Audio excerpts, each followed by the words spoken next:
Doctor, have you actually treated anybody in the insect family? I'm a little curious because cattle, house pets, reptiles, all of this we would know. But anybody in the insect family?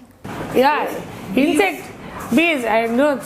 So far we don't know. I mean, I don't think science has come to that level of treating medical emergencies, but of bees, but tarantulas abroad are, are pets, tarantulas. So I have never treated an insect so far. I have treated fish. I have treated fish. I have treated birds, of course. I have treated snakes, lots of snakes. What do snakes get treated for? Actually, wild snakes. Right. So I'm part of, so we run an organization, an animal welfare organization, me and my friend. So we rescue a lot of wild animals also. So in the Nagapanchami and all of that, right? Oh, they catch all the snakes, pull off their fangs, there are a lot of them. So we treat those cobras, and I treat lots of snakes which have been hit by someone because, trying to kill them. So the vertebrae is broken. And I've had, python. Python, I've treated one. Python which ate up another snake.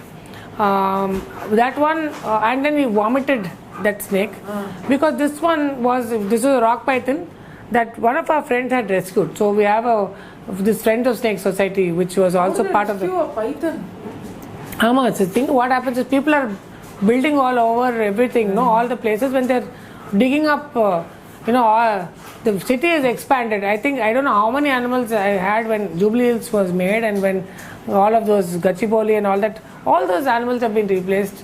They've all had some encounter with human beings of not a very pleasant kind. And then where would they go?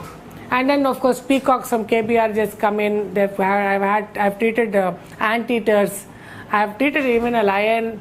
Huh? What? I have from the zoo. This was a long time ago. They had a fracture. Oh. So this lion came into the clinic. That lion was put in a cage.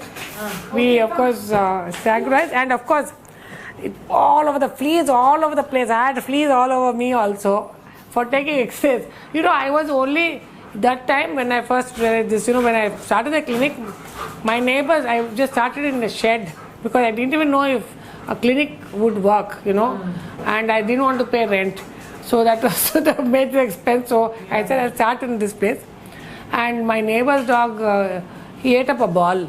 And then there was no X-ray. So my neighbor, he's an orthopedician, was practicing orthopedician, very famous man. So he said, okay, I touched that dog's stomach. I felt something. I said, and this dog was vomiting. I said, we need to take an X-ray. None of the human X-rays would agree. So we took him to his place, where they would take, and we went to take an X-ray. That moment, everyone returned their fees from, for people who were waiting to get X-rays done, because they said we don't want to be X-rayed on an instrument that X-rays animals. That resolve was there, and that made me resolve that I have to buy equipment to treat them, because how can I do anything without that? The dog, of course, ate a ball and we operated and everything else.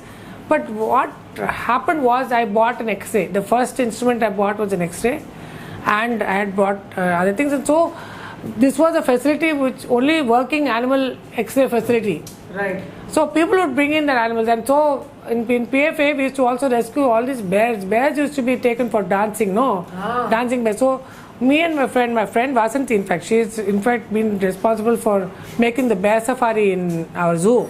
So the thing is, all these bears get TB, tuberculosis, because of human being contact. Ooh. These bears are all taken off from the wild, pulled off from their mothers, and really cruelly treated.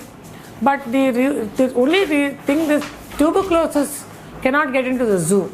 So we had to take chest X-rays.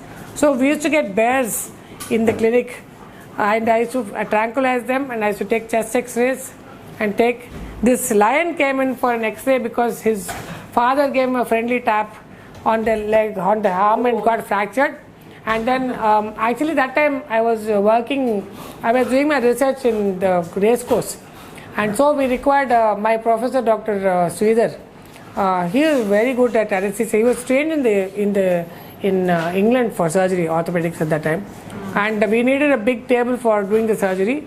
So we put a plate on a lion, Oh. Yeah, so I did a surgery. We've done that. Is that lion around still? No, unfortunately, that he 2-3 days later. What happens with wild animals is post-operative care is so important. So you can't put an e-collar on a lion. You can't give. And those days, I'm talking about 25 years ago. Right. Those days, medicine was not so advanced. So post-operative, and he passed away. After a week or so, he got infection and all kind of things. He was in the zoo, and they tried their best, which is very difficult to, treat wild animals fractures and stuff like, especially lions, and it's quite a challenge. You cannot sedate them and tranquilize them. They're going to pull off their arm. So that's the problem. You cannot put an e-collar on them. So they're not like regular animals, right? They're ferocious animals. So that's the thing. So I have done an ultrasound on an orangutan. So the variety is crazy.